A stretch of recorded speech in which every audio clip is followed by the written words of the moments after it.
Bismillahirrahmanirrahim, assalamu alaikum wa rahmatullahi wa barakatuh. Avant d'aller plus loin, prends un instant.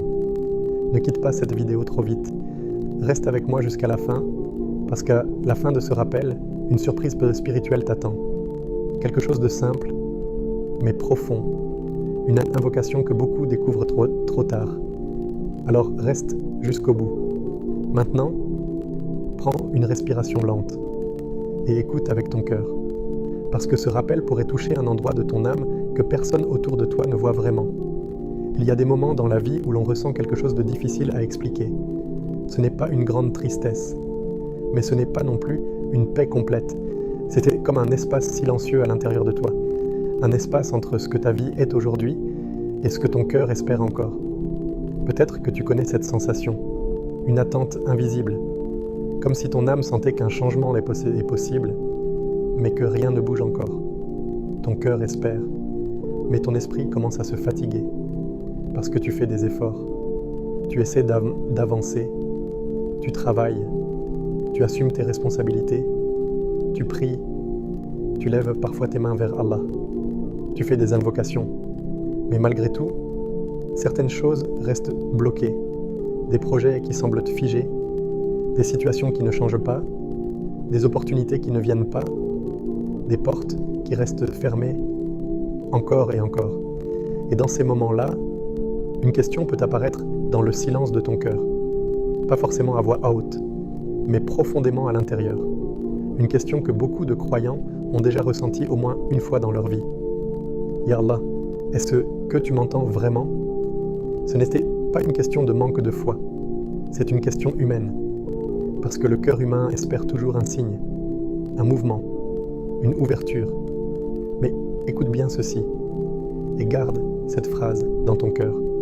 Le silence d'Allah n'est jamais un abandon et le retard d'une réponse n'est jamais un refus. Allah agit souvent d'une manière que nos yeux ne voient pas immédiatement. Il prépare des choses dans l'invisible.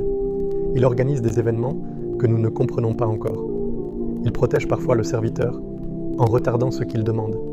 Et parfois, ce que tu prends pour un blocage est en réalité une protection qu'Allah a placée devant toi. Parce que lui voit ce que toi tu ne vois pas. Il connaît ce qui est devant toi et ce qui est caché derrière les choses que tu désires. Et pendant que tu penses que rien ne se passe, Allah continue d'agir. Dans les détails, dans les rencontres, dans les circonstances, dans les moments que tu ne remarques même pas. C'est pour cela que parfois, un simple moment sincère avec Allah peut changer beaucoup de choses. Pas forcément à l'extérieur immédiatement, mais d'abord à l'intérieur.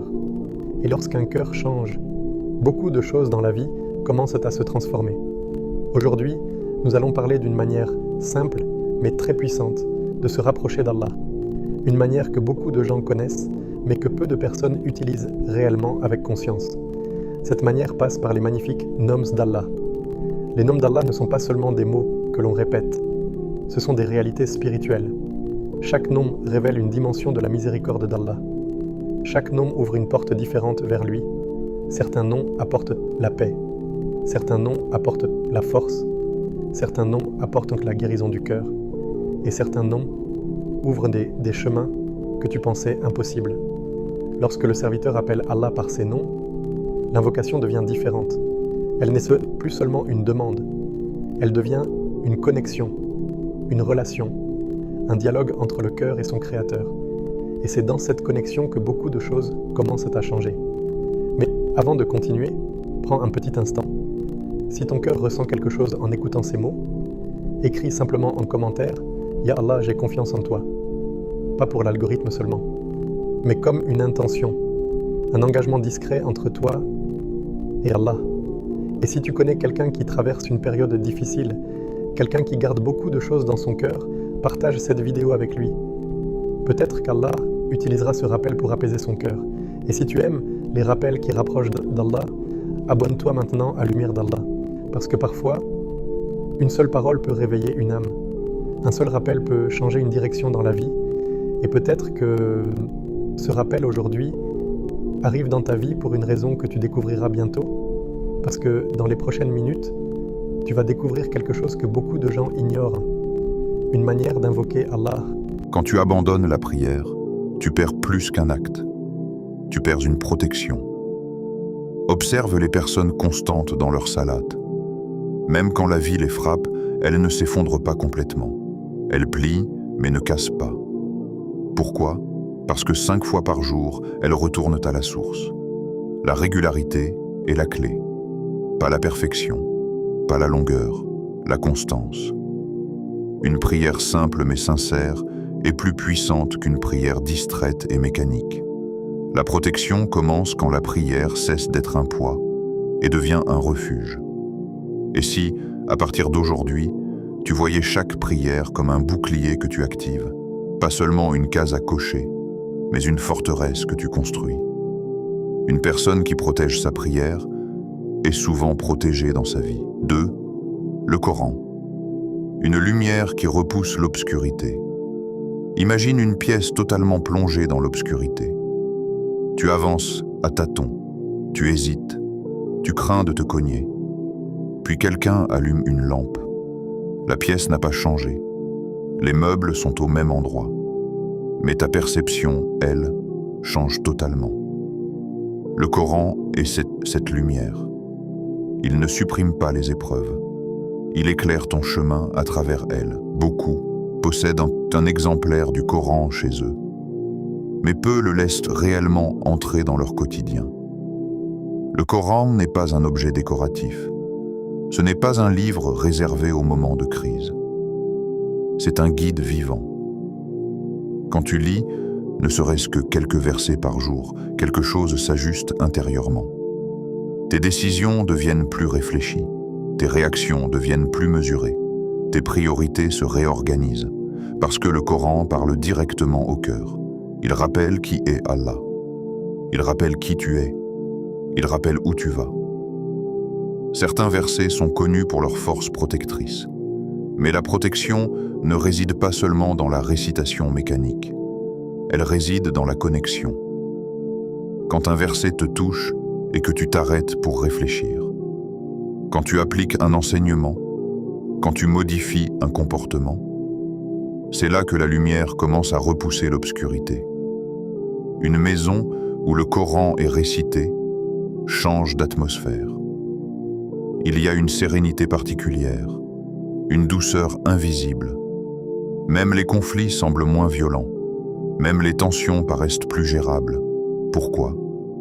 Parce que la parole d'Allah transforme l'environnement.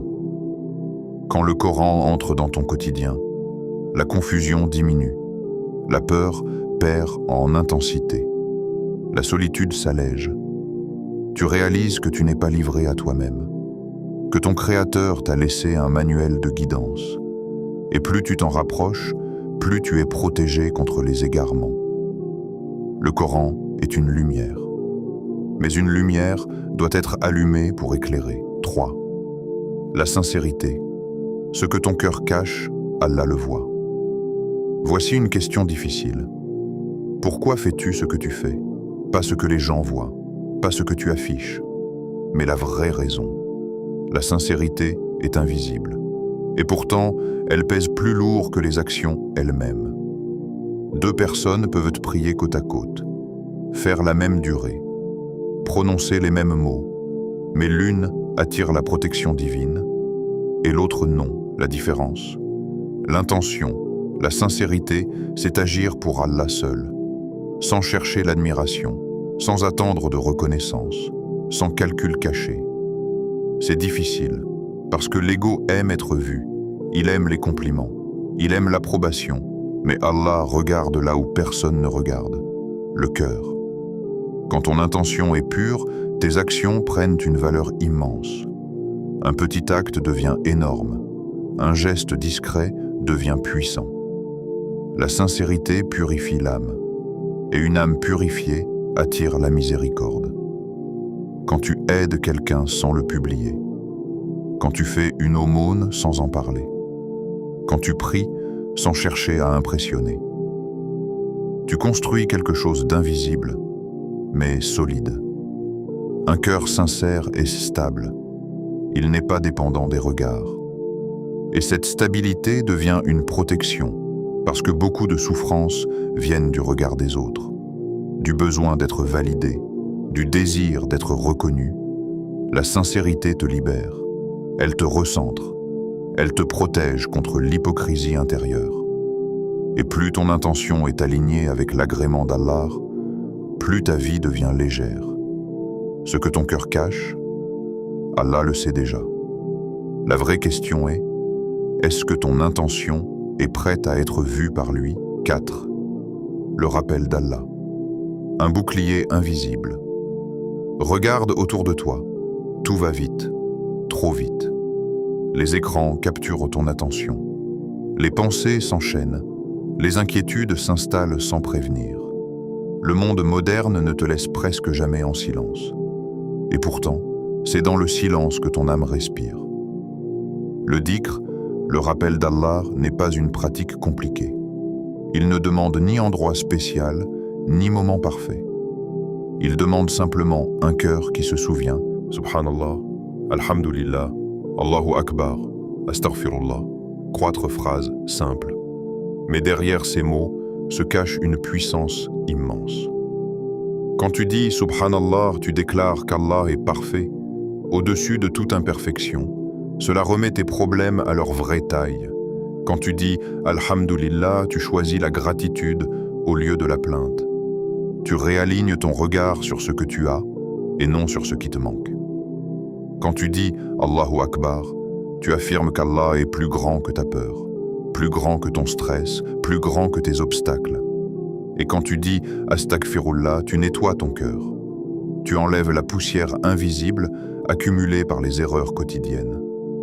Le dhikr agit comme une purification constante. L'anxiété commence souvent par une pensée. Une pensée devient une inquiétude. Une inquiétude devient une peur. Le rappel d'Allah coupe cette chaîne. Il recentre l'esprit. Il ralentit le rythme intérieur. Il restaure la perspective. Un cœur qui se souvient d'Allah ne reste jamais vide longtemps. Et un cœur vide est dangereux. Parce que s'il n'est pas rempli par le rappel d'Allah, il sera rempli par le doute, la jalousie, la colère ou la tristesse. Le dhikr agit comme un bouclier invisible. Tu ne le vois pas. Mais tu en ressens les effets. Certaines maisons sont lourdes, d'autres sont légères. La différence? Le rappel. Quand Allah est mentionné souvent, l'atmosphère change. Les influences négatives reculent. Les pensées deviennent plus claires. Même face à une situation difficile, celui qui pratique le dhikr régulièrement ne réagit pas de la même manière. Il respire, il invoque, il garde le contrôle. Le dhikr ne supprime pas les défis, il te renforce pour les affronter. Et le plus beau, tu peux le faire en marchant, en conduisant, en travaillant, avant de dormir, en te réveillant. C'est une protection accessible à tout moment. Une connexion continue, un fil invisible entre toi et ton Créateur. 5. La confiance totale en Allah. Tawakkul. Imagine que tu avances dans un tunnel sombre. Tu ne vois pas la sortie. Tu ne sais pas combien de temps cela va durer. Mais tu continues. Pourquoi? Parce que tu sais qu'il y a une lumière quelque part. Le tawakkul, c'est cette certitude intérieure. Faire confiance à Allah ne signifie pas abandonner l'effort. Ce n'est pas s'asseoir et attendre un miracle.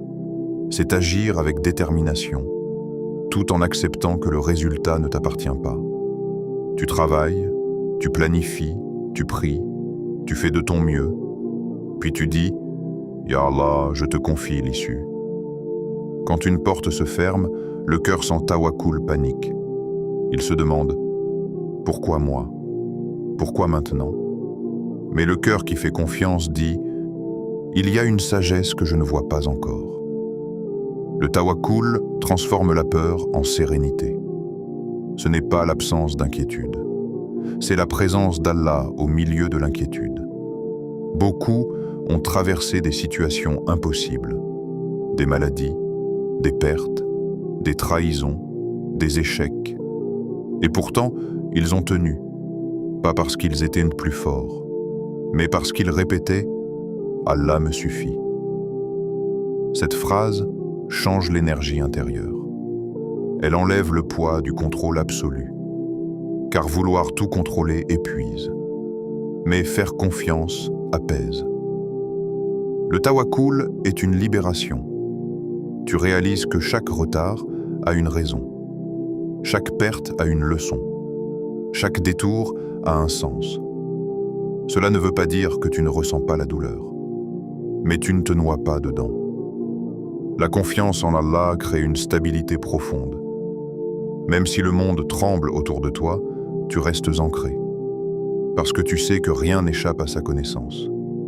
Et parfois, la plus grande protection n'est pas d'éviter l'épreuve, mais d'en sortir plus fort. 6. Les bonnes actions. Ta protection accumulée. Pense à une banque invisible. Chaque sourire sincère est un dépôt. Chaque aide discrète est un dépôt. Chaque aumône faite dans le secret est un dépôt. Tu ne vois pas le solde, mais il augmente. Les bonnes actions ne disparaissent jamais. Elles sont enregistrées, conservées, préservées. Un sourire à quelqu'un de triste, un message d'encouragement, une aide offerte sans attendre de retour. Cela semble petit, mais dans le monde spirituel, rien n'est insignifiant. Tu ne sais jamais quelle action sera la cause d'une protection future. Peut-être qu'un jour, un mal devait t'atteindre. Mais une bonne action faite des années auparavant intervient. Et le mal est écarté. Les bonnes actions purifient l'âme. Elles allègent le cœur. Elles adoucissent le caractère. Une personne qui fait le bien régulièrement développe une lumière intérieure. Et cette lumière attire la miséricorde. Il ne s'agit pas seulement de grandes œuvres spectaculaires. Souvent, ce sont les actions invisibles qui comptent le plus. Un pardon accordé, une colère maîtrisée, une parole retenue. Les bonnes actions construisent une protection cumulative. Comme des briques empilées une à une. Tu ne vois pas le mur se former immédiatement. Mais un jour, tu réalises qu'il est solide. Elles t'accompagnent dans les moments difficiles. Elles deviennent une source de soutien invisible. Et surtout, elles transforment celui qui les pratique. Parce qu'en faisant le bien, tu changes intérieurement. Et une personne transformée intérieurement vit différemment extérieurement. Chaque petit bien compte. Rien n'est perdu. Tout est conservé. Et parfois, ce que tu considérais comme insignifiant devient la raison pour laquelle tu es encore debout aujourd'hui. 7. Le repentir. Effacer avant que ça ne pèse. Il y a des fautes que personne ne connaît. Des paroles que tu regrettes. Des décisions prises trop vite. Des moments où tu savais, mais tu as quand même choisi l'erreur. Nous faisons tous des erreurs. Personne n'avance dans cette vie sans tomber. Mais ce qui affaiblit réellement le cœur, ce n'est pas la chute. C'est de rester au sol. Chaque péché laisse une trace. Invisible aux yeux des gens, mais perceptible dans l'âme. Une lourdeur, une distance, un malaise intérieur. Plus on ignore cette sensation, plus elle grandit. Le repentir sincère est un retour, un demi-tour spirituel. Ce n'est pas seulement dire « Astaghfirullah » rapidement, c'est reconnaître, regretter, décider de ne pas persister. Quand tu dis sincèrement « Oh Allah, pardonne-moi », quelque chose se répare. Tu admets ta faiblesse. Tu reconnais sa grandeur. Tu choisis l'humilité. Et l'humilité attire la miséricorde. Le repentir nettoie le cœur. Imagine une vitre couverte de poussière. Plus elle s'accumule, moins la lumière passe. Les péchés sont cette poussière. Le repentir est le nettoyage. Plus tu te repens rapidement, moins le poids s'installe. Rester dans l'erreur affaiblit la protection, parce que le péché non corrigé crée une distance. Et la distance affaiblit la connexion. Mais Allah est celui qui pardonne abondamment. Peu importe la taille de l'erreur, peu importe le nombre de fois. Tant que le cœur revient sincèrement, la porte reste ouverte. Le repentir n'est pas une humiliation. C'est une dignité retrouvée, c'est refuser d'être défini par ses fautes. Beaucoup pensent « j'ai trop fauté, je ne mérite plus, c'est trop tard ». Non. Le véritable danger n'est pas d'avoir péché. C'est de croire que le pardon n'est plus possible. Chaque repentir sincère renforce ta relation avec Allah. Et une relation réparée ouvre la porte à la protection. Car un cœur qui revient constamment vers son Seigneur devient un cœur vivant. Et un cœur vivant est un cœur protégé. 8. La patience dans l'épreuve.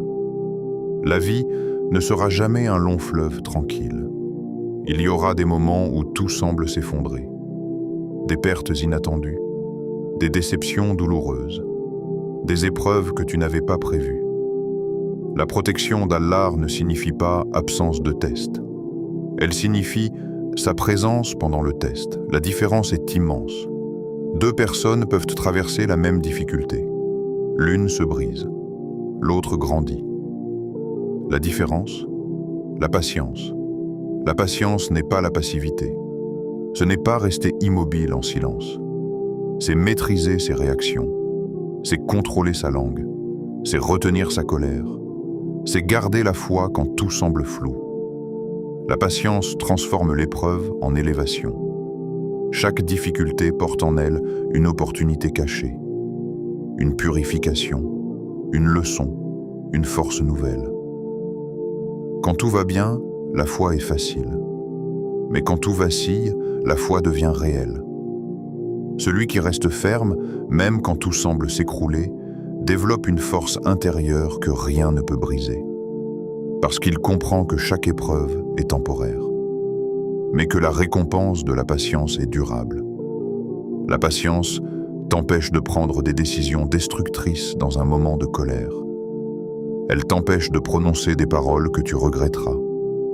Elle t'empêche de perdre espoir. C'est une protection émotionnelle et spirituelle. La patience t'apprend à respirer au milieu de la tempête, à dire « Ya Allah, je ne comprends pas encore, mais je te fais confiance ». Chaque épreuve traversée avec patience te rend plus solide, plus mature, plus conscient, plus proche d'Allah. La douleur peut devenir une porte, mais seulement si tu la traverses avec sabre. 9. La gratitude, attirer encore plus de bien. Regarde ta vie un instant. Il y a des choses que tu considères comme normales. Ta santé, ton toit, ta nourriture, ta capacité à respirer sans y penser. Mais rien n'est normal. Tout est un cadeau. La gratitude change tout. Remercier Allah ne se limite pas à dire « Alhamdulillah ». C'est reconnaître profondément que ce que tu as vient de lui. Quand tu vois le bien au lieu du manque, ton cœur s'apaise. Beaucoup vivent dans la comparaison. Alors qu'Allah, dans sa sagesse, ferme parfois certaines portes pour protéger le serviteur et ouvre d'autres chemins que le cœur n'avait même pas imaginés. Le vrai changement, lorsque les gens parlent de miracles, ils pensent souvent à quelque chose de visible, un problème qui disparaît, une situation qui change soudainement, une porte qui s'ouvre rapidement. Mais dans la réalité spirituelle, les plus grands changements commencent souvent à l'intérieur. Avant que la situation ne change, le cœur change. Un cœur inquiet devient plus calme. Un cœur perdu commence à trouver une direction. Un cœur fatigué retrouve une confiance qu'il pensait l'avoir perdue. Et ce changement intérieur est parfois plus puissant que tout ce qui pourrait se produire à l'extérieur. Parce que lorsqu'un cœur se rapproche d'Allah, la manière de voir la vie se transforme. Les problèmes ne disparaissent pas toujours immédiatement, mais ils deviennent plus légers. Les difficultés ne s'évanouissent pas toujours d'un coup, mais le cœur trouve la force de les traverser. Beaucoup de personnes pensent qu'elles ont besoin d'un miracle extérieur pour retrouver la paix. Mais souvent, Allah commence par offrir un miracle intérieur, une tranquillité, une certitude, une confiance profonde que quoi qu'il arrive, Allah est là. Et lorsqu'une personne atteint cet état, quelque chose d'étonnant se produit. Elle commence à voir les événements de sa vie différemment. Ce qui semblait être une catastrophe devient une leçon. Ce qui semblait être un blocage devient une redirection. Ce qui semblait être une perte devient parfois une protection. C'est à ce moment-là que le serviteur réalise quelque chose de très profond. Allah n'était pas absent, Allah n'était pas silencieux. Allah était simplement en train de travailler d'une manière différente. Parce que parfois, la plus grande ouverture qu'Allah accorde n'est pas une opportunité extérieure, c'est une transformation du cœur. Et lorsque le cœur change, et les portes commencent souvent à s'ouvrir naturellement, peut-être qu'en ce moment même, tu traverses quelque chose de difficile, quelque chose que les gens autour de toi ne voient pas. Peut-être que tu continues à sourire devant les autres, mais que ton cœur porte beaucoup de choses, des questions, des inquiétudes, des attentes, des choses que tu as demandées à Allah, mais dont tu n'as pas encore vu la réponse. Si c'est ton cas, rappelle-toi d'une chose, Allah voit, même ce que personne d'autre ne remarque. Il voit les efforts que tu fais, il voit les moments où tu essaies de rester fort, il voit les pensées que tu gardes dans le silence, et Allah entend chaque invocation, même celles que tu prononces doucement, même celles que tu n'arrives pas à exprimer parfaitement, même celles qui sortent simplement sous forme de soupirs. Et surtout, Allah agit, même lorsque rien ne semble bouger, même lorsque les circonstances restent identiques, même lorsque tu as l'impression que la situation est bloquée. Parce que l'action d'Allah ne se limite pas à ce que les yeux humains peuvent percevoir. Il agit dans les détails, il agit dans les circonstances, il agit dans les cœurs. Parfois, il prépare une ouverture que tu ne peux pas encore voir. C'est pour cela qu'aujourd'hui, tu peux essayer quelque chose de simple, pas quelque chose de compliqué, pas quelque chose de long. Juste deux noms qui portent une profondeur immense. Deux noms qui rappellent que la miséricorde d'Allah peut toucher n'importe quelle situation.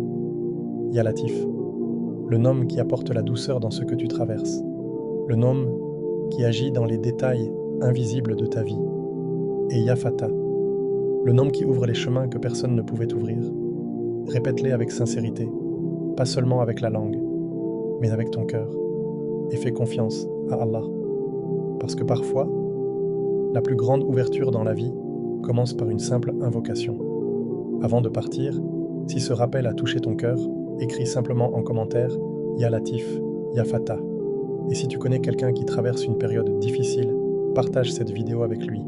Peut-être qu'Allah utilisera ces mots pour apporter un peu de lumière dans son cœur. Qu'Allah apaise nos cœurs, qu'il ouvre nos chemins et qu'il nous rapproche toujours plus de lui. Assalamu alaikum wa rahmatullahi wa barakatuh.